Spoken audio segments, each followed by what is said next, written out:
Есірік торғай. Құстардың патшасы қыранның жыл сайын көктем кезінде өз бұқарасына арнап салтанатты той өткізетін әдет екен.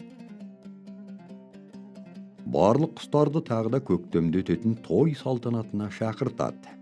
Құс атаулы түгел белгіленген уақытта топ-тобымен патшаның ордасына қарай шұбырыпты.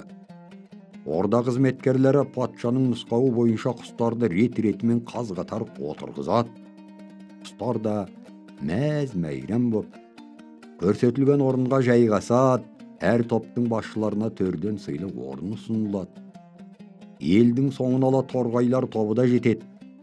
Патша қыран бұларға да өз орнын ұсынады. Содан кейін салтанатты мереке басталады. Ойын-сауық думаны қызған кезде торғайлар өз тегіне жататын біреудің босаға түбінде бүрісіп отырғанын көреді. Үстінде іліп алар лыпа жоқ қып-қызыл шақа. Көзі жыпылықтап, жан-жағына жаутаңдай қарайды. Оған жәрдем беріп, көңілін аулау үшін. Әр торғай бір талдан мамық жұлып беріңдер, анау бауырымызды киіндірейік дейді торғайлар тобының басшысы. Торғайлар шұғыл іске кіріседі. Әрқайсысы өзінің үстіндегі мамықтан бір-бір талдан жұлып береді. Үстіндегі қалпығы жоқ қызыл шақа торғай туыстарының көмегі арқасында әп-сәтте құлпырып шыға келеді. Оның әдем боп кеткен сонша тіпті қыран патшаның өзі мынандай сәулетті көркем құсты көрмей қалғанына өкініп, әлгі торғайды өзінің қасына шақырып алады да құрметті орын береді. Қыран патшаның қасынан орын алған торғай айналасына барлай көз жүгіртеді. Мен ең сәулетті құс екенмін.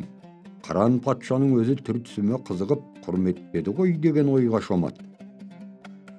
Енді әлгі торғай есіріп, өзінен өзі қоқырайып, паңдана бастайды. Тіпті әлгінде өзіне көмектескен туыстарына да тамсаған шиіріп, төбесінен қарайды. Мұны көрген туыстар қатты ызаланады. Менсуін жазасын беру керек деп күйінеді кейбіреу. Тойда тонын сыпырып алғанымыз ұят болар, артын күтіңдер деп басып айтады байсалды кәрі торғайлар. Жас торғайлардың зығыры қайнағаны сонша, той тарқайтын мезгілдің соңына дейін зорға шыдайды. Ел тарап, әлгі торғай оңаша қалған кезде топтанып тұрған торғайлар тарпа бас салады да, әлгінде өздері берген мамықтардың бәрін бірін қалдырмай қайтарып алады.